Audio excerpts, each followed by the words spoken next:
Hello everyone. Today in this module, you will get to know about the understanding of our criminal justice system. This is come from chapter 6, unit 3. Here, what you have to know. So, from this picture, can you identify that from which service they belongs? Means this uniform is belongs to which department or which that service. Yes, it belongs to police. So in this chapter, we have to know regarding the police and its structure along with the court system. I have divided this chapter into two parts. This is a part 1 where you have to know the first part of the chapter, that is you have to know about the police one. And in our second chapter, we will know about the other structure. Okay. So these all are our content of the chapter. So whenever you go through with this chapter, you get an idea about the different position of police, about d.k.basu guidelines, about the concept of FRI, which you already this term, that is first information report, you already get to know this term in your previous chapter, that is in judiciary form. Then you have to know about the public prosecutor, that is a public lawyer. In the topic of public prosecutor, you get to know about its definition, its eligibility condition, and its role play. Then you have to know about the role of the judges, as well as you have also get an idea about the concept of defense lawyer. So here I have only explained about the first two topics, that is the different position of police and the d.k.basu guidelines. Okay, so let's start with our module. Understanding our criminal justice system, that to understand that we already talked about two types of difference law, that is the civil law and that is the criminal law. And civil law means you already know that which is happening in the societal issue. So here we have to get to know, get an understand about the criminal activities. So to understand the criminal justice system, you have to know four important players who, who doing a very good role play, who play an important role in that that during the criminal activities, and also to understand the criminal justice, to understand the that the upon the criminal activities how they solved or what was their justice, you have to understand these four players, because without these four players you cannot imagine to solve the criminal activities. Okay, what are the players? The players is the police, which we know in this module, the public prosecutor, the defense lawyer, and the judge. So basically, that this police, public prosecutor, defense lawyer, and judge, these four are the important players to understand the criminal justice. So whatever the criminal activities are there to solving that things, these four, these four pillars are very much important. So if you get to understand their work, if you get to get an idea about their role play, about their, that procedure for doing the work, you automatically get an idea about the criminal justice system, that how that the justice will be given for the criminal activities. Okay, so let's start with that. Now we have to know about the police. Okay, so let's see that what police is talking about. So police is nothing but it's a one group of people, or you can say the police is an official group of people. Okay, it's a group of people officially who are appointed, are those who those who prevent the crimes and maintain the public order.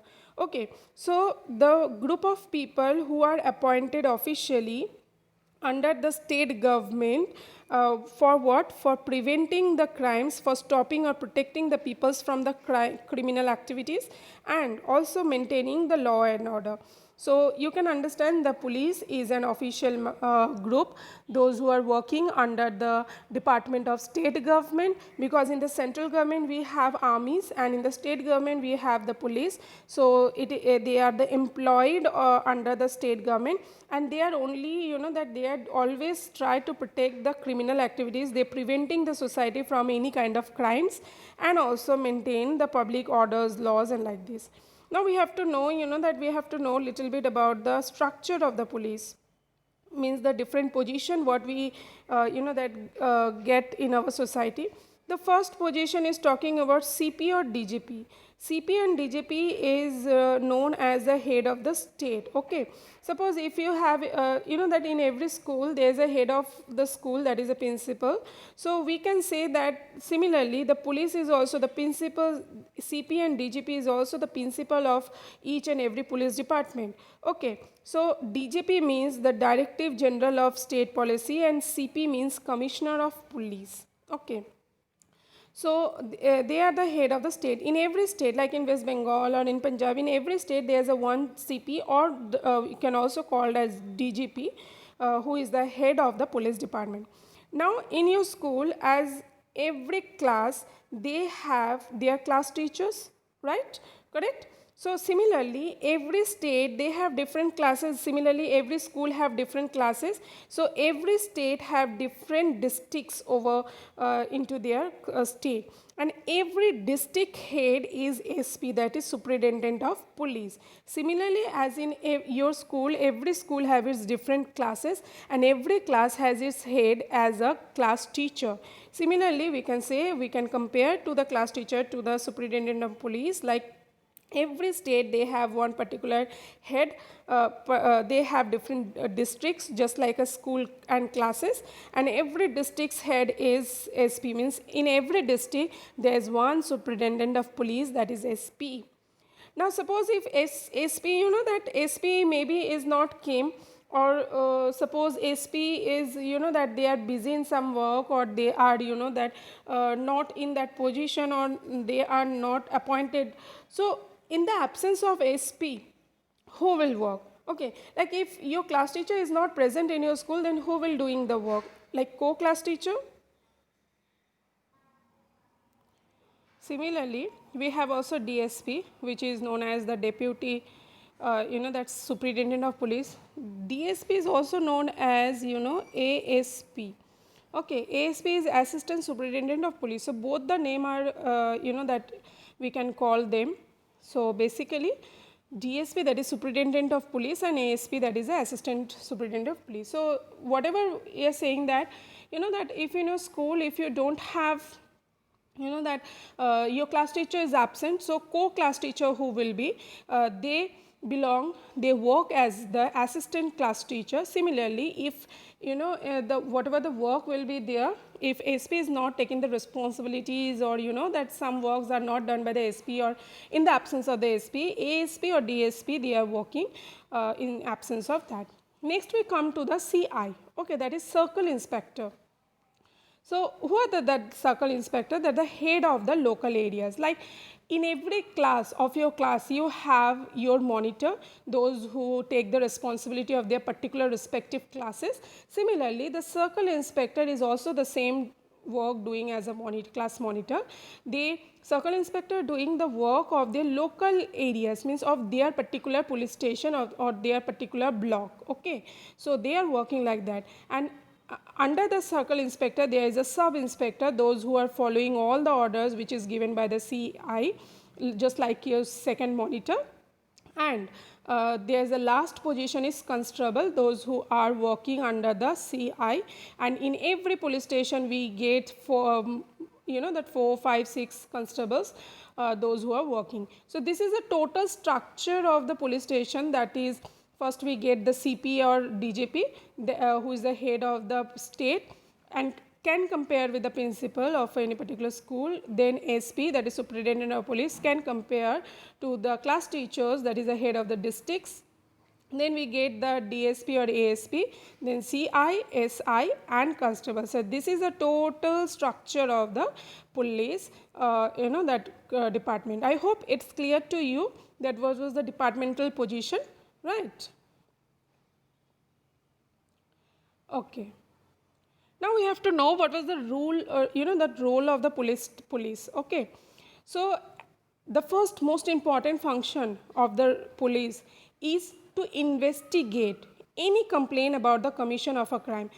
Any complaint which is registered into the police station, okay, and that any kind of criminal activities which is happen, that is, that the complaint which is registered into the police station, that is take care by the police, and they do investigation to solve out that crime, or to that to gathering the preference, or to gathering all kinds of that evidence. So they are doing this kind of things.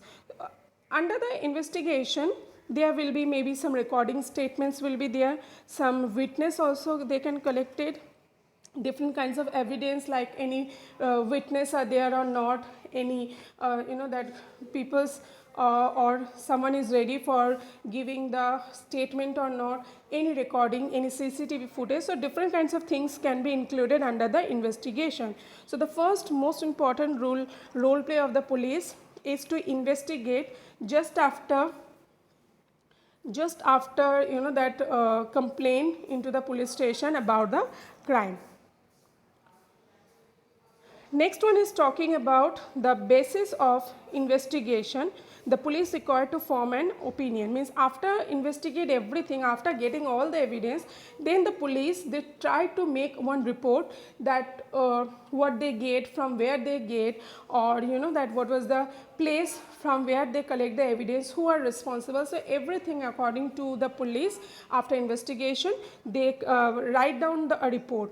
And after writing down and their opinion or report, if the police think that the evidence point should that it is enough to that solving the problem, then the police will go to the court and they file a charge sheet.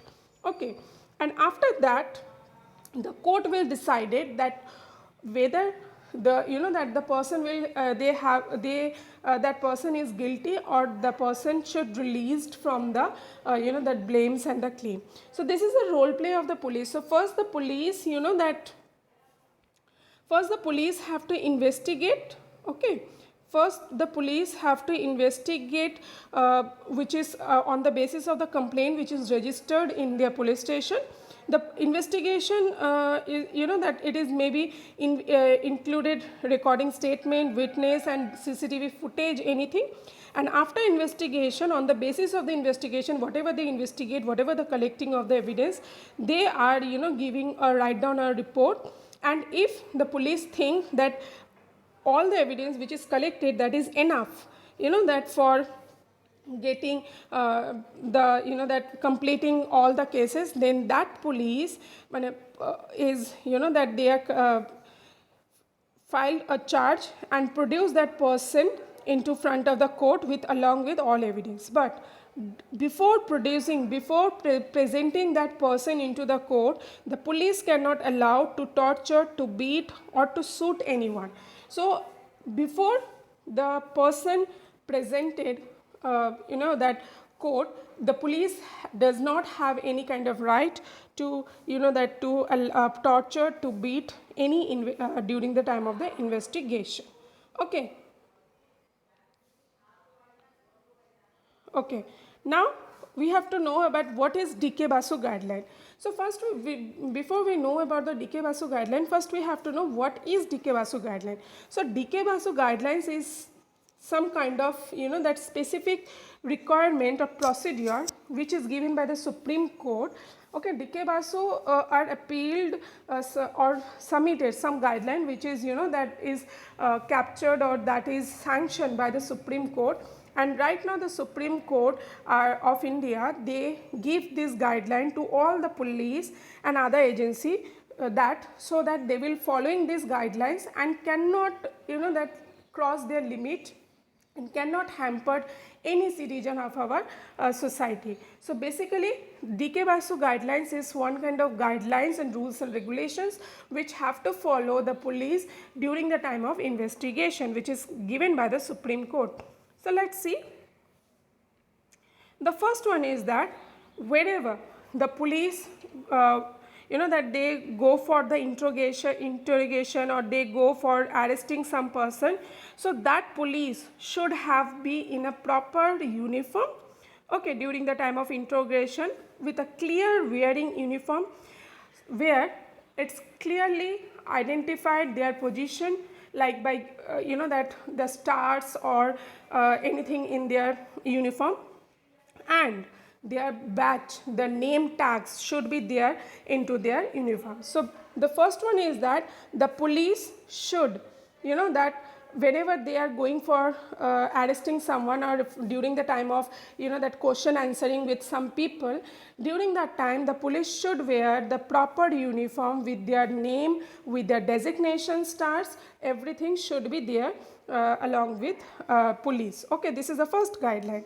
Second guideline is that whenever the that the person is arrested, or whenever the person are taking the person for the question answers in the police station, that person have a right to inform their relative, to inform their friend, so that they will at least get one chance to that to informing that why the police are taken that person, or maybe that that relatives can hired some court or hired some lawyer. So one chance are given to the that arrested person, or to the person those who are taken by the police for questioning into the police station, that they can that informed the relatives or their friend or someone those who are the well-wisher of that the people.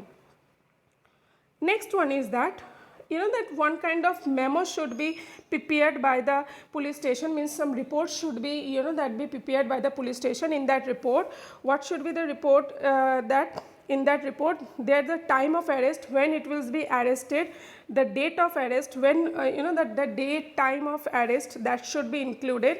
And also it will be included that if any witness are there or not, okay, and also who could include a family member of the person arrested, and also the that the report will be signed by the person.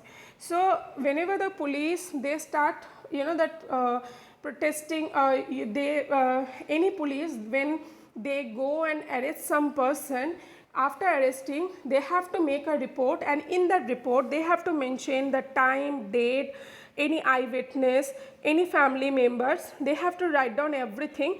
And after writing their report, the person who are arrested, that also should be signed in that report, so that in the previous time if that person can claim that maybe they are not knowing anything, so for to save that thing, the person should be arrested, and it's a proof that the person is informed by the police that from where they are arrested, in which time they are arrested, who are the eyewitness, everything the person should know, and they also agree with that, and then only they can sign the report which is made by the police one. Okay. And the last part is talking, suppose a person is arrested, and during the time of the arrest, if that person is not at their home or outside of their country, so what happened in that timing after arresting? Suppose if that if suppose the person if we suppose that a man whose name is Ramesh has been arrested from Mumbai, okay, but the Ramesh home is situated in West Bengal, okay. So in that case, the Ramesh who was arrested from the Mumbai, okay, after arresting 8 to 12 hours, that person, those who arrested, means the police, have to inform their families, have to inform their relatives, those who living in West Bengal and anywhere else, that from where the Ramesh has been arrested, or from in which area they has been arrested, what was their reason for arresting. So everything should be notified to each and every person, those who outside of the districts and their relatives are living in their home. Okay, so this is the some of the guidelines which have to be followed by the police during the time of the arrest, during the time of the interrogation or questioning with the other person. I hope it is clear to you about everything. Okay, and in my next video, I will explain about the next part, that is about the public prosecutor, about the FIR, about that the defense law and its eligibility and the role of judge. Till that, I hope you all get an idea about that what was the police structured, what was the role of the police, and what police have to follow according to the D.K. Basu guidelines. Thank you so much for watching this video. I hope you get understand, and let me comment if you don't understand any part, then I will try to give the answer over there.